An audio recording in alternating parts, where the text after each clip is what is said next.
He's like, y'all forgot about that monkey. I have not. She's like, damn it, I should have never brought the monkey and the freedom-loving kid together. Do it for your fallen Tuskegee Airmen. Oh God, was that wrong of me to say? Sorry. Hello everyone, my name is Michelle and thank you so much for clicking on this video. If you could, please give it a like before exiting and please consider subbing. Today we'll be watching Attack on Titan, the special, part 1.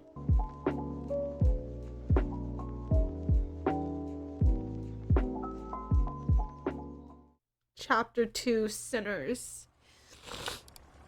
Oh man, that was heartbreaking. Silence. What do you say?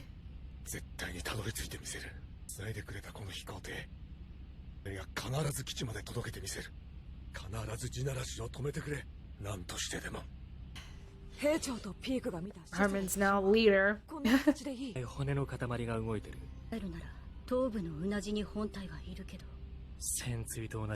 Fair point with the Warhammer's abilities. どこにいるかわからなくてもまとめて吹き飛ばすことはできる。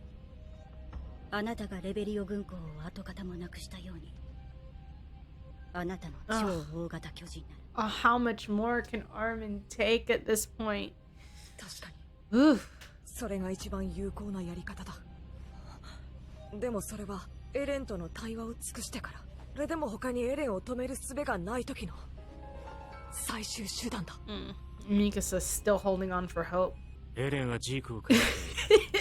like, y'all forgot about that monkey. I have not. Look at Levi. Big brain Levi at work. Oh, no. Hanji, big brain.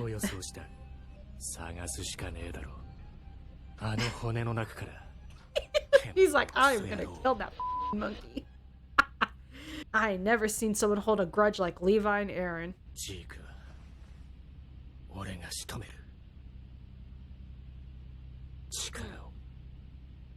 Levi, you are up. They done you up. Technically, you yourself up if you hadn't tied that the Thunder Spirit of Zeke.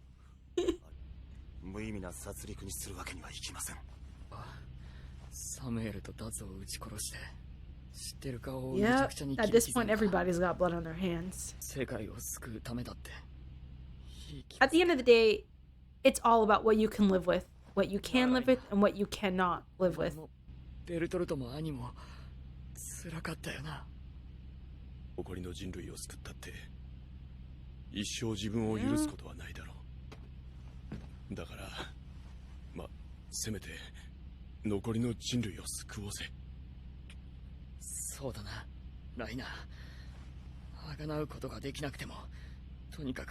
like they're just telling themselves anything at this point. Ugh. Oh, look at John. He's having his Aaron moment. He's like, Aaron said the same thing to me. No, you did. You didn't know. Y'all had every right to judge Ryan. Don't chastise yourselves. You all didn't know the truth. I think, yes, once you learn the truth, then... But that doesn't mean those emotions get erased. I feel like everyone's entitled to their pain. Now, to act on it, that's a whole different story. Yes.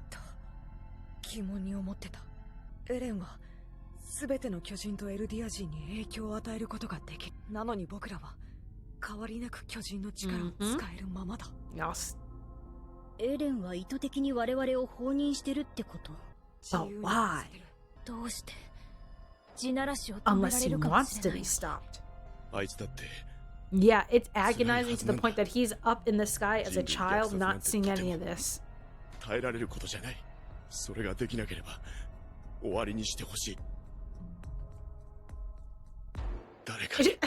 He's like, she's like, can you not look at me? Why'd you have to say that and look at me? Oh God, he pulled them into their little Eldia world. We're in Eldia universe.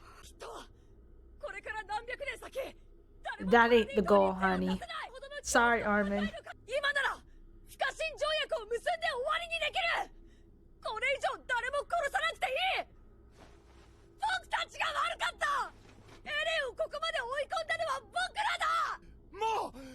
Like, we don't want this, but what you're failing to realize it's not just for y'all.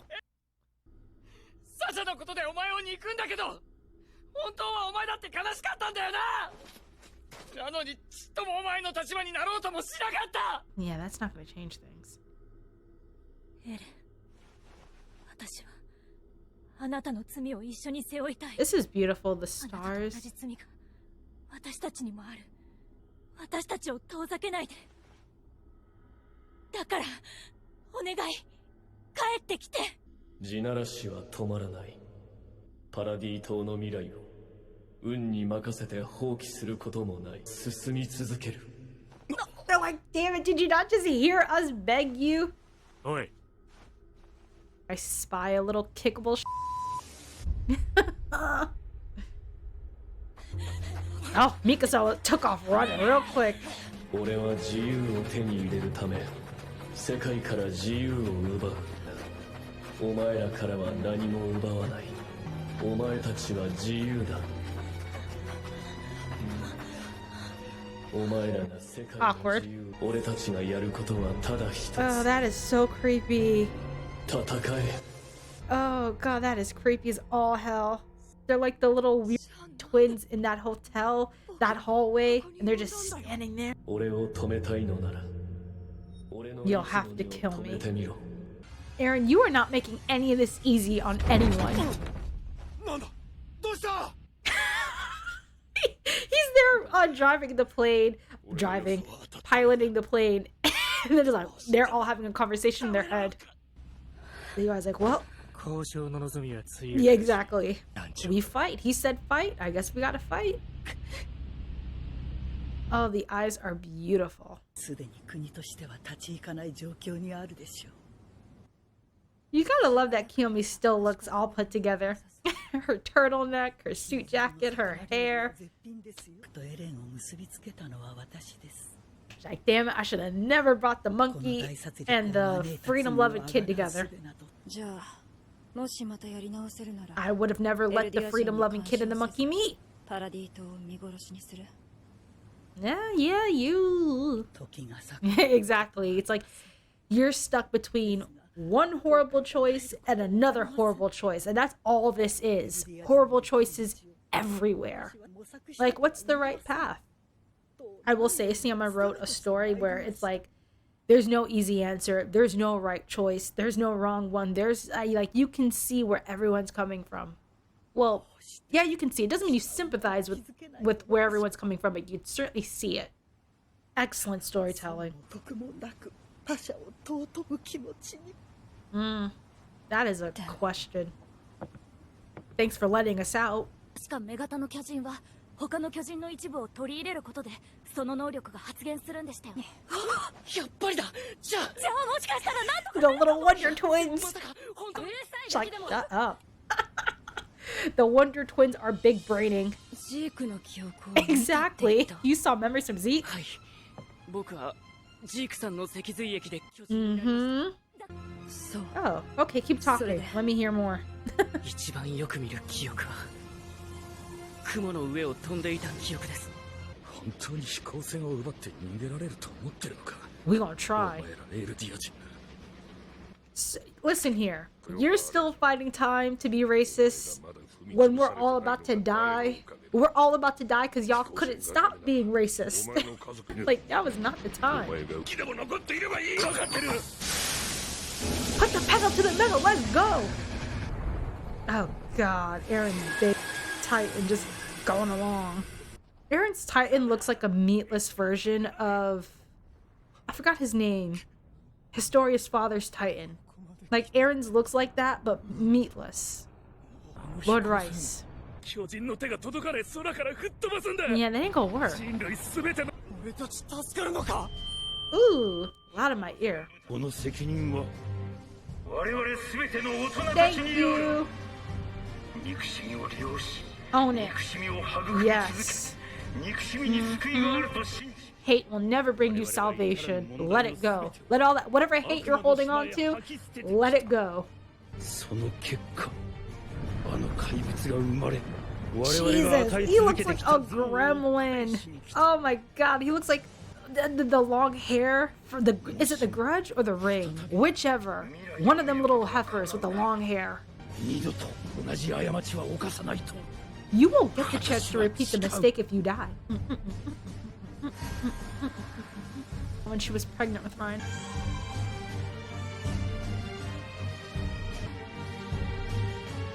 Oh god, that smile is so creepy. All the things she put her son through.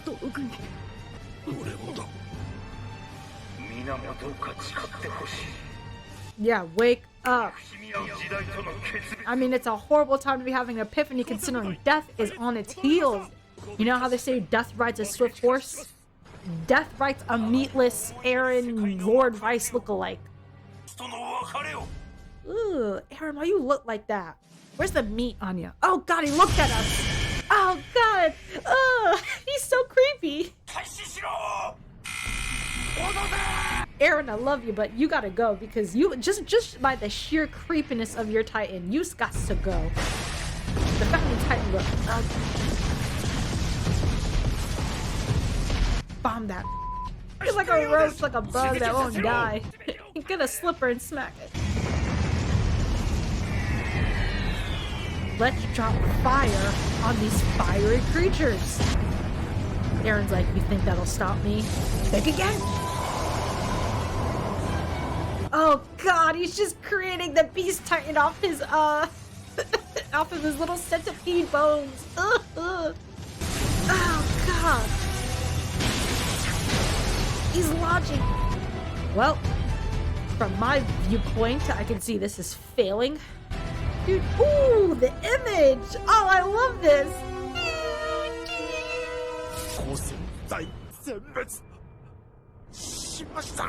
Ooh.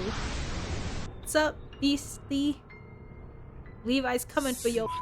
He's like, I ain't forget what you did in Shiganshina. Are we about to die?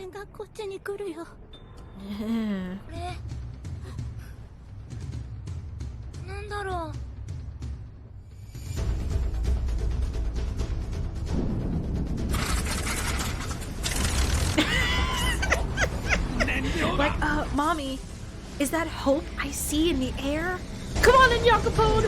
Hold it down! Black Man, hold it down! Come on, Black Man! Do it for your fallen Tuskegee Airmen! Oh god, was that wrong of me to say? Sorry. He's like, I know I see the monkey. That's the monkey! We end the rumbling once we end the monkey! Ooh, a Yakuza, we dodged. Oh, okay, a Yakuza, we got some versatility here. We got some maneuvering abilities in this airship. Ooh. Ah! You son of a bitch, Aaron, we're coming for your ass.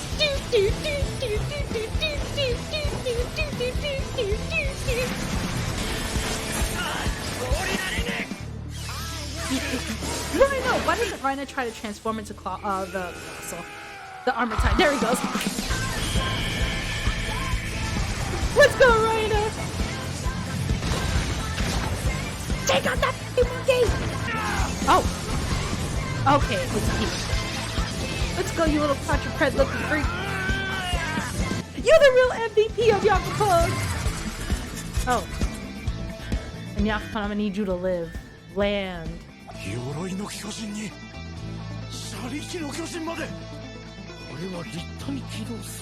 We're being saved by the Paradine Devils!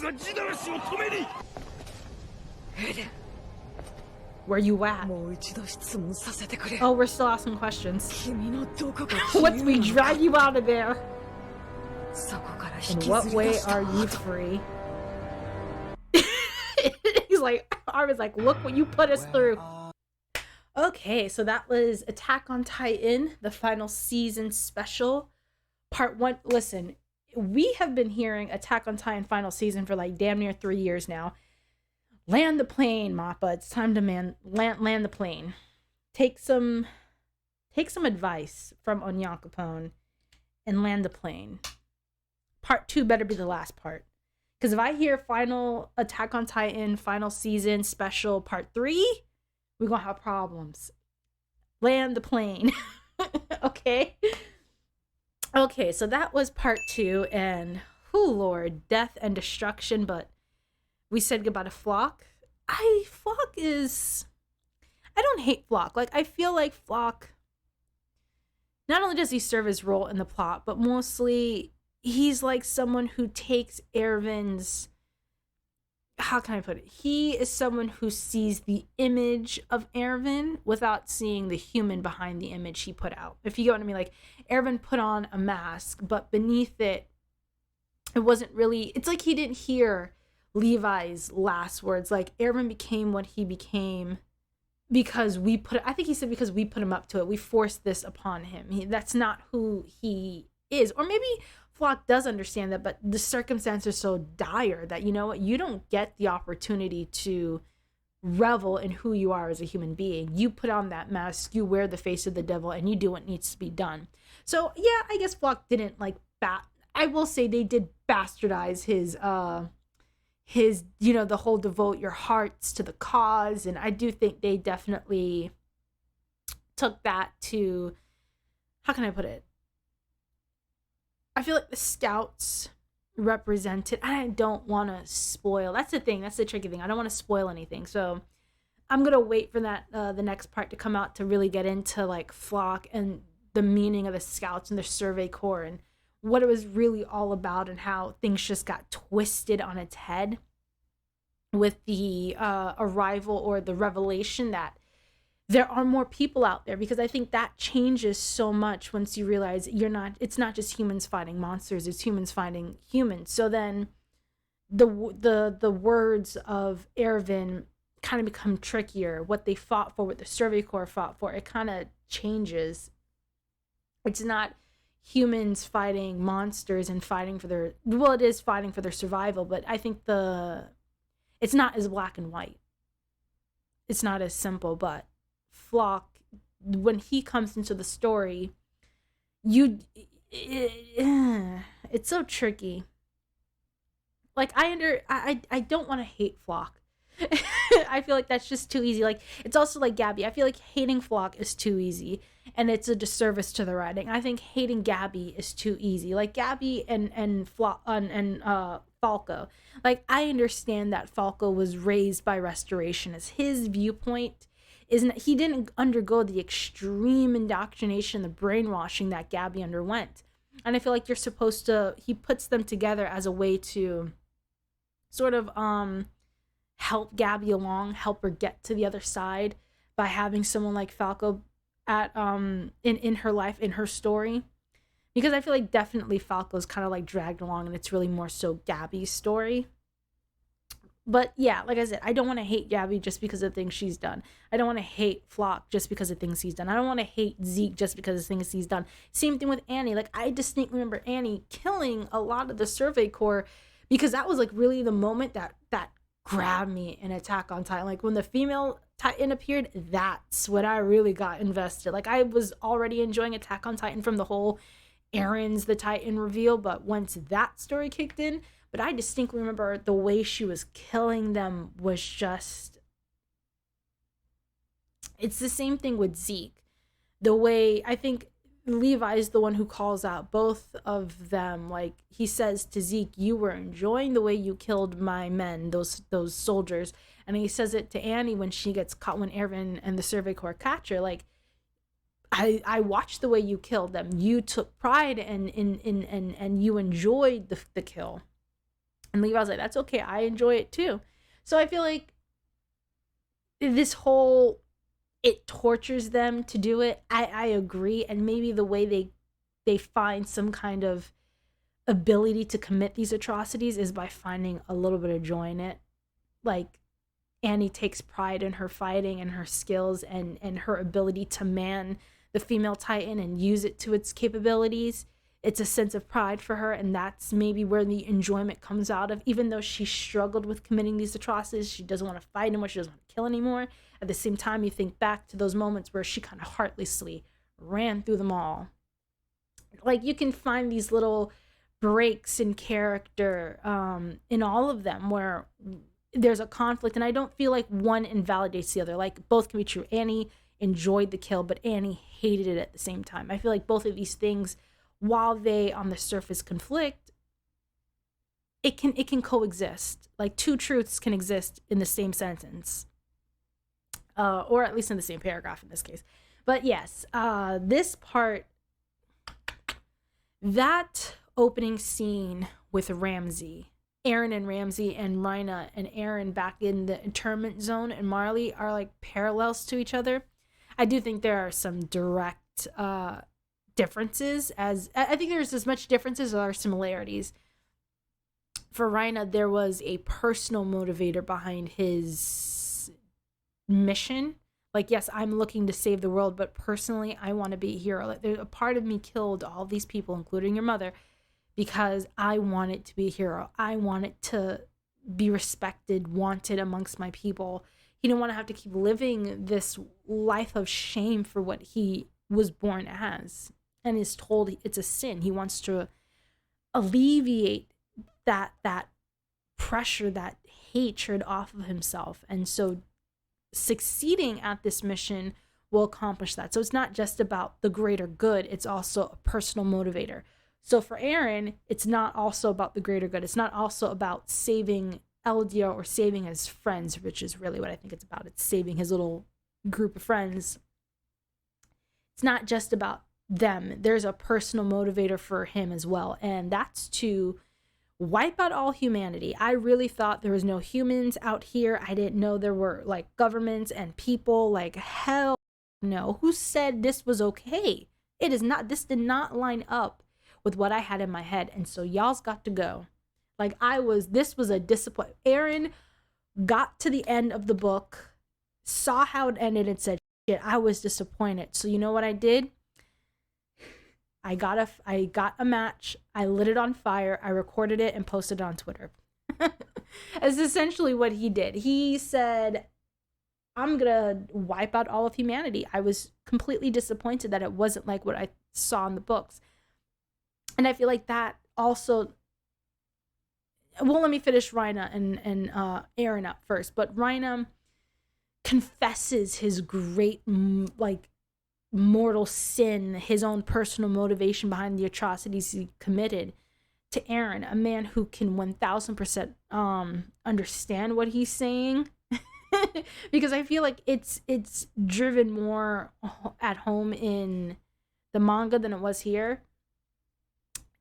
Ramsey does not understand a word of what Aaron's saying. There's a language barrier there. He doesn't understand what he's saying. So when he confesses that he's going to kill all of these people, including you and all of this, Ramsey doesn't understand a thing that he's saying. He's confessing his sin to someone who cannot grant punishment. Whereas Rhaina's confessing his sin to someone who for sure can and has every personal pain driving him to stomp Rhaina out.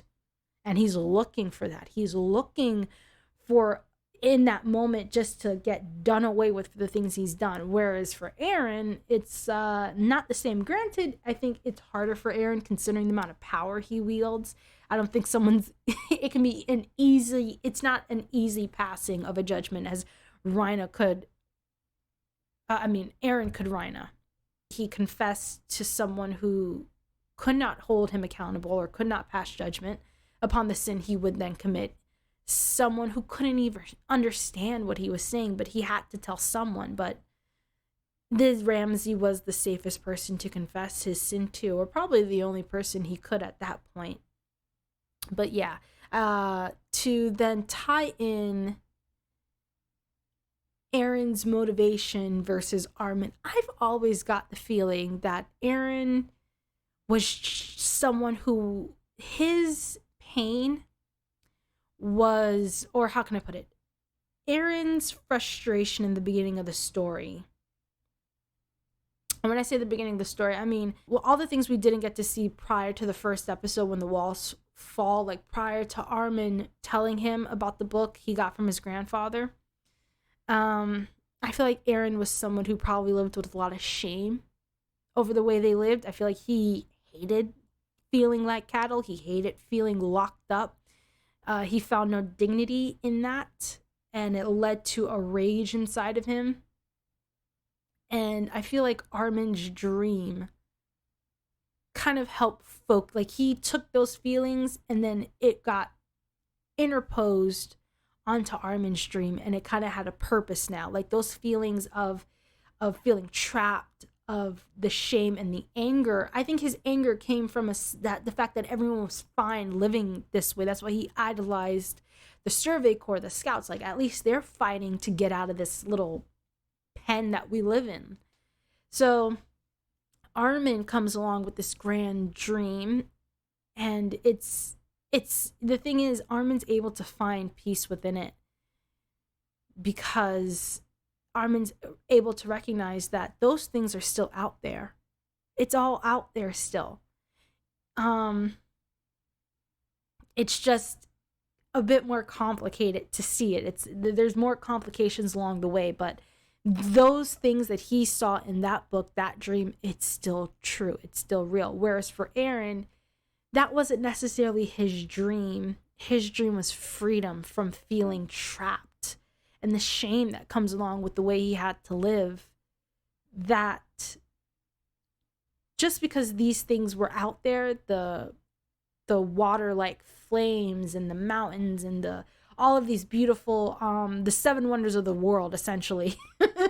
Just because those things are out there doesn't mean that's enough, because we're still trapped. We can't freely go across the sea and view these things without being persecuted. We're still stuck. And that's what I feel like the central feeling is for Eren. It's freedom, not necessarily seeing all these grand things. So I feel like the conflation of the dream is where the problem comes in. Like, that's Armin's dream. That ain't your dream. It's something nice to put all these very malignant feelings onto and make sense of them. But ultimately, I feel like this all results to the fact that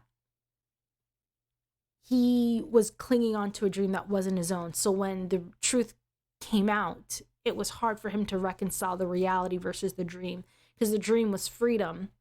And the true thing that Eren longed for was freedom, and then he conflated freedom with all of these things, not realizing that these things are out there. It's just a bit more complicated to get to them now, since you have an entire civilizations and governments that are not gonna allow you to go there. But oh god, my voice is getting hoarse now. That's how I know I've been talking for way too long. I'm gonna wrap this up. But I loved this special. Listen, if there's a part 3, we will fight Mappa. Wrap it up. It's been the final season since the world shut down on us. Anyways, thank you all so much for watching. Actually, did I wrap that up yet? When I was talking about Armin and Eren, I feel like, I was saying I feel like this all came about because a young boy with understandable feelings of shame and feeling trapped conflated those feelings, or those malignant feelings within himself, with this dream that wasn't quite his own. And this is what you get. There's a reason why this dream doesn't look the same, whereas Armin can say, yes, it wasn't what we thought, but that doesn't mean it's the end. But for Eren, it kind of is, because I wanted freedom, and he conflated freedom with these things, and that's not freedom. And so we get mass murder, world destruction. Thank you all so much for watching.